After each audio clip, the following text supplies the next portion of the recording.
Dr. Auerbecker helped us understand the experience of the darkest moment through the eyes of an individual, or the eyes of a child. We are grateful for you.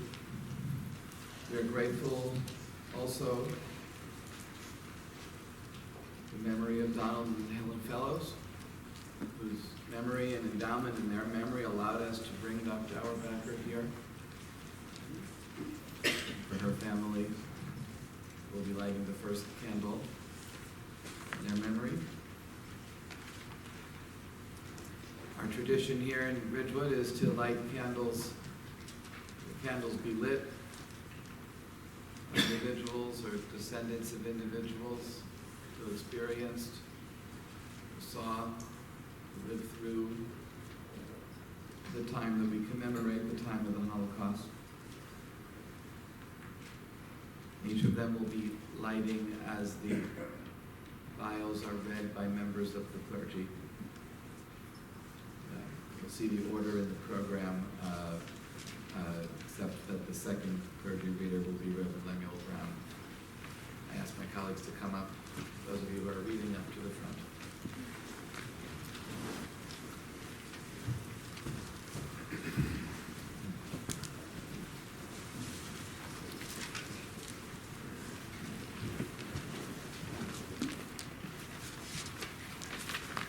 The first candle will be lit by the family of Helen and Donald Fellows.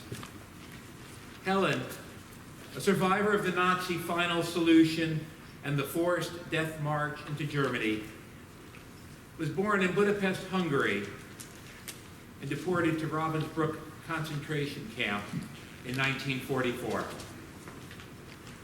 In 1937, Helen had married Donald, who was born in Nagyvarad, Hungary, now Romania. And they brought 2 children into the world. During the war, they were separated from each other, but fortunately reunited a few months after Donald returned from a forced labor camp on the Russian front. Helen returned home on her daughter Martha's 6th birthday. During the war, the children were sheltered by the Swedish hero Raoul Wallenberg in Budapest. The family came to the United States in 1947 and moved to Ridgewood from the Bronx in 1971. Donald, a tailor, opened a shop on Wilsey Square, where he remained until his death in 1992 at the age of 85. Helen and Donald's children have brought 5 grandchildren into the world, and they have 7 great-grandchildren.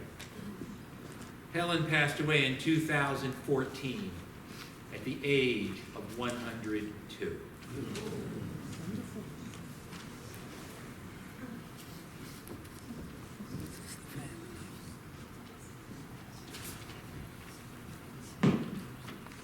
The second candle will be lit by Julie Hubbard. Julie, realizing that there are not many actual survivors still living to tell the true horrors of Shoah and the awful scars they left on future generations, feels that it is incumbent upon her generation never to forget. At the time of Kristallnacht, the night of the shattered glass at the beginning of the Holocaust, Julie's parents were desperately attempting to close out their business in order to flee Germany and whatever they were able to carry on their backs. Julie was briefly placed in care of their maternal grandparents and later reunited with their parents, who escaped from Germany and fled to Palestine, then under the British mandate. Tragically, her maternal grandparents were later murdered in the Shoah.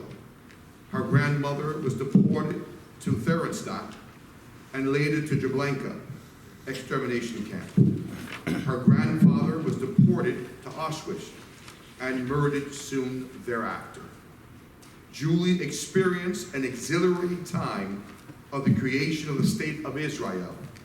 At the same time, the heavy burden of guilt, having left the older generation behind, placed an awful mark on Julie's parents' lives. Her father's health failed, and her mother was repeatedly institutionalized. After struggling for 12 years in the young country, the family immigrated to the United States. For as many years thereafter, Julie preserved and continued to provide physical and emotional assistance to her parents and various elderly relatives who also survived the Holocaust. In spite of many trials and tribulations, Julie, a true survivor, is grateful to be married and feels blessed, and to be the mother of 2 sons, a grandmother of 8, and recently a great-grandmother to a little girl whose Hebrew name approximately is Yuma, or translated to English, which means faith.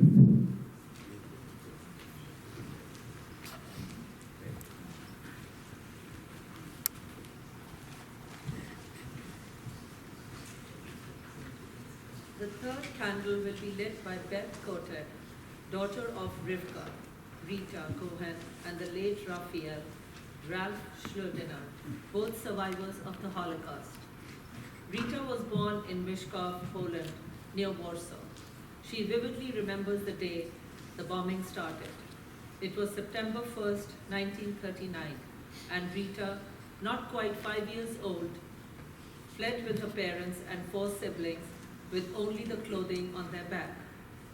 They ran across a bridge which was bombed seconds after they made it to the other side of the river, and hid in the woods until the bombing stopped.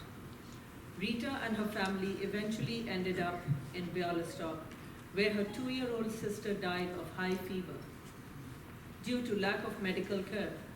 In 1940, Bialystok fell under Russian occupation, and the family was sent to Siberia. When Germany then attacked Russia, Rita and her family were sent to Soviet Asia, to Kazakhstan, where they survived the war.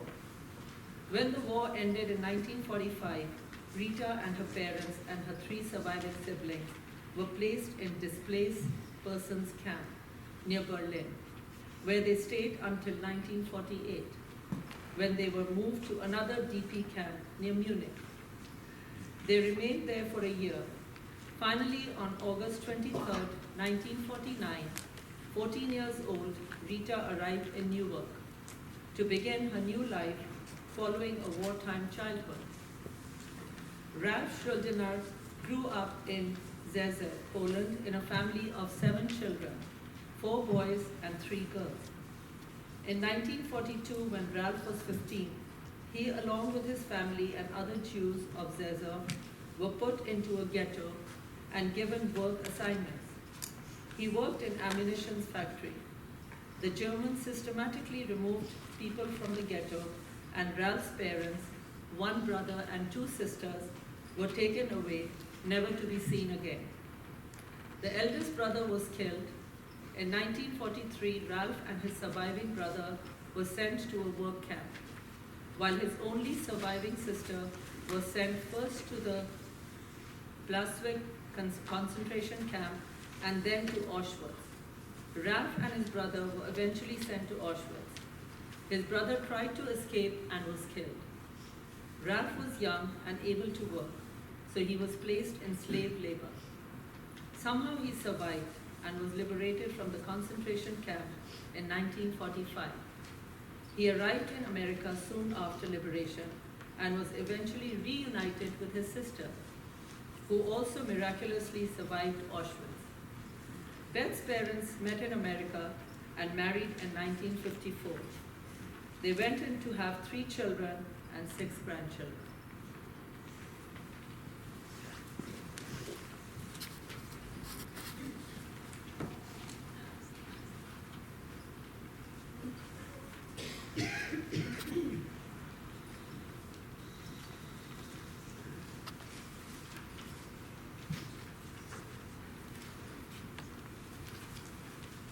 ask Inga Auerbacher to light the fourth candle in tribute to her journey and in memory of her parents.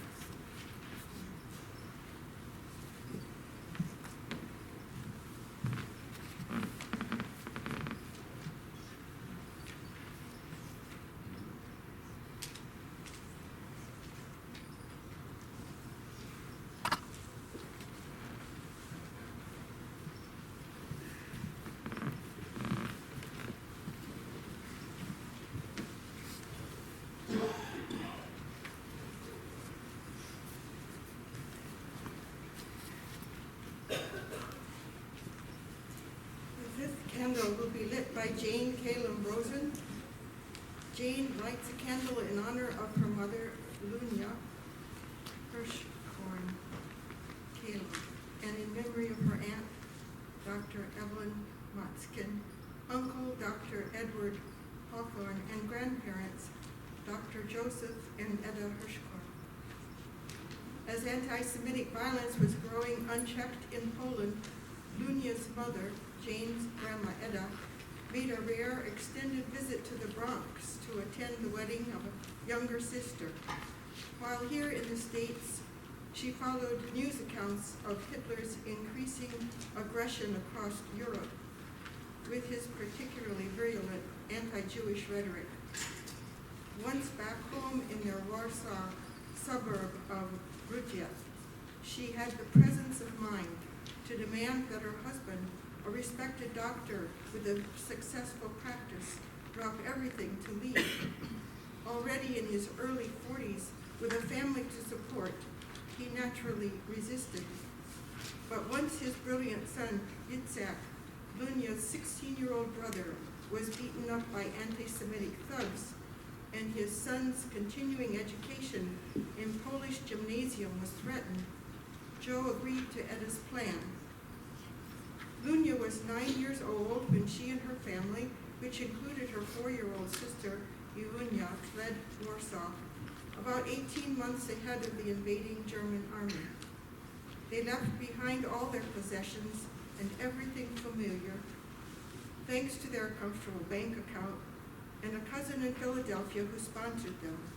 Joe and Edda were able to arrange the requisite papers and book passage on a U.S.-bound ship from London.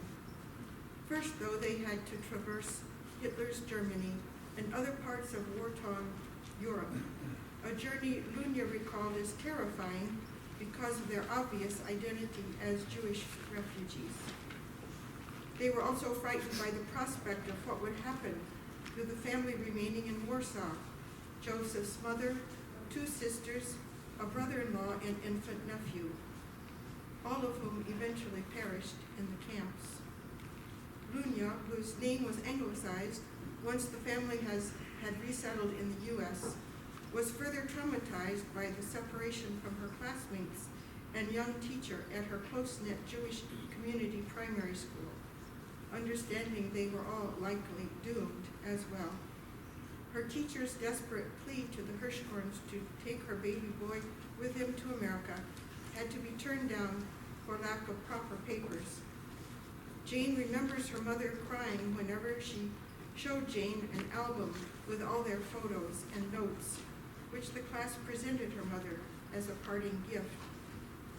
Here in the U.S., it was no easy feat for the Hirschhorns to learn English and rebuild their lives, but with determination they did, Joseph even earning his medical license to become the beloved GP in their Bronx neighborhood off Pelham Parkway. The brick home they built, which also housed his medical office, still stands on the corner of Barnes and Weigel Avenues.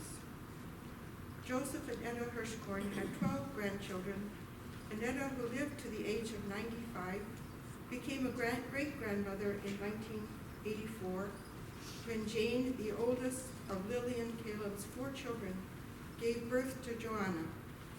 Her Hebrew name is Josephah, in memory of her great-grandpa Joe. The Calebs have 5 grandchildren, including Jane's 3 daughters, Joanna, Sarah, and Elizabeth.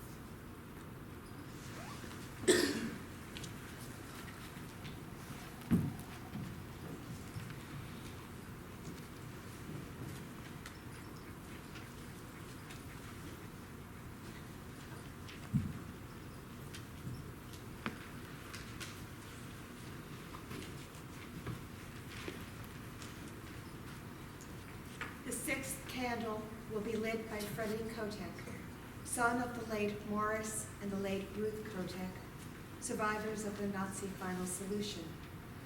Freddie is named after both his paternal and maternal grandfathers, who along with both of Freddie's grandmothers perished during the Holocaust.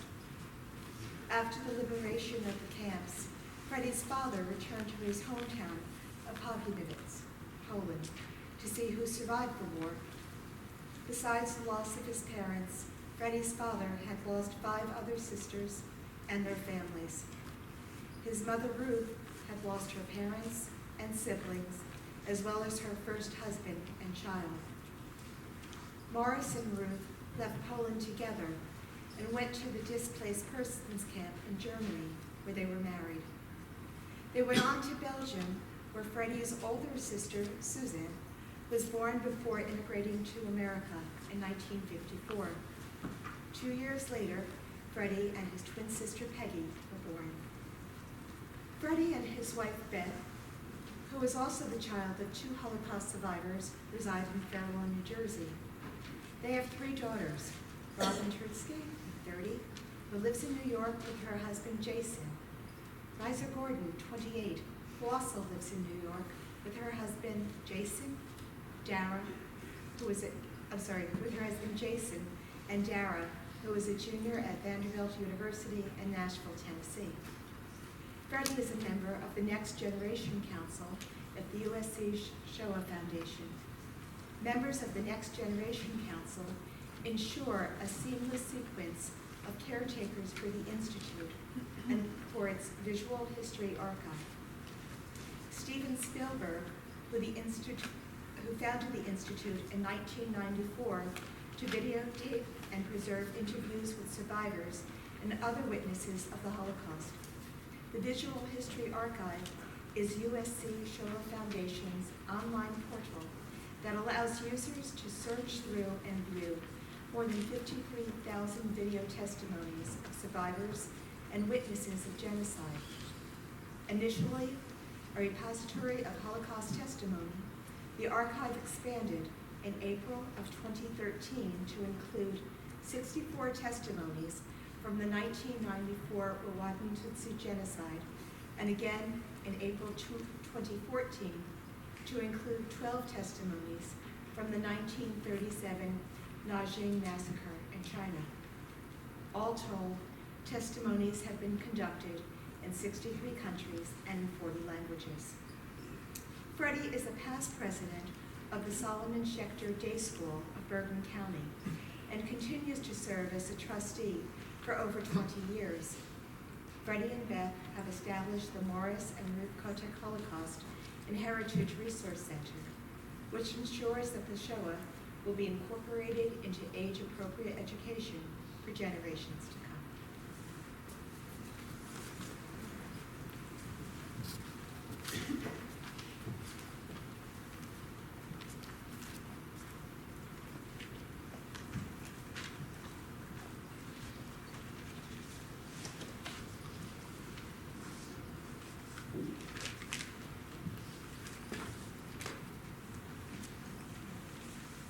An additional 7th candle will be lit by Francis H. Schott, who I believe just celebrated his 90th birthday, a survivor of the Nazi final solution.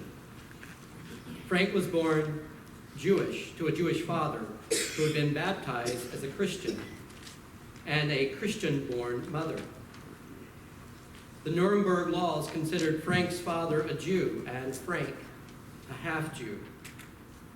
On November 9th, 1938, Kristallnacht, the night of shattered glass, his family's apartment was ransacked by Nazi stormtroopers. In October 1944, Frank was deported to a labor camp. Just before liberation by American troops in May 1945, he and his brother escaped. The immediate family was reunited during the late 40s and the early 50s in the United States. Frank lost an uncle and an aunt and numerous other family members on his father's side in the Holocaust. Although only the Jews were singled out for systematic extermination, 5 million others who were victimized by the Nazis. The seventh candle is lit in memory of all the Nazi survivors and in honor of the few very special people who risked their lives to save Jews.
Please rise for the memorial prayer.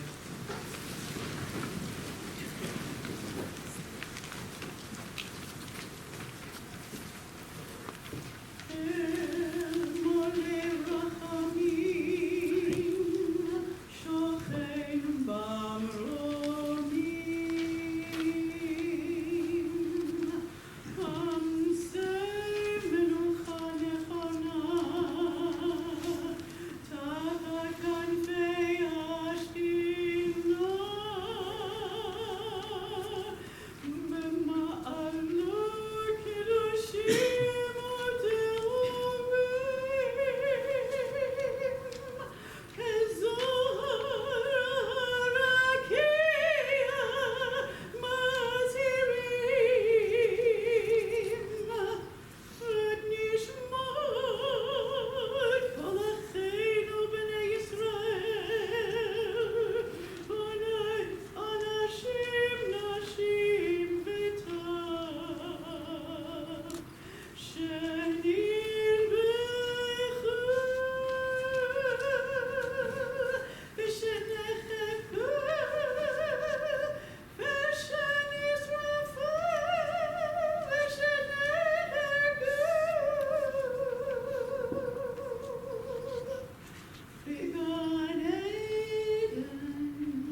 We have come here to remember those who cannot be forgotten. We have come here to speak of that which cannot be spoken, but must not be left unsaid. We have come to remind not others but ourselves of what was done and what was not done. We have come to ask questions that cannot be answered, but cannot be left unasked.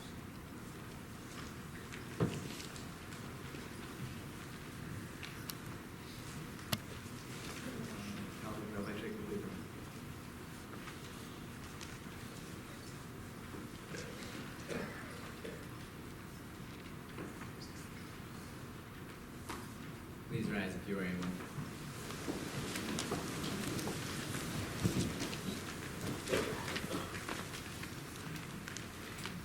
Before we recite the mourner's Kaddish, a Jewish prayer for those who have passed, I'd like to ask you to join with me in a moment of silence for Ruth, Nellie, Abraham, and for the 11 million others who perished in the Shoah.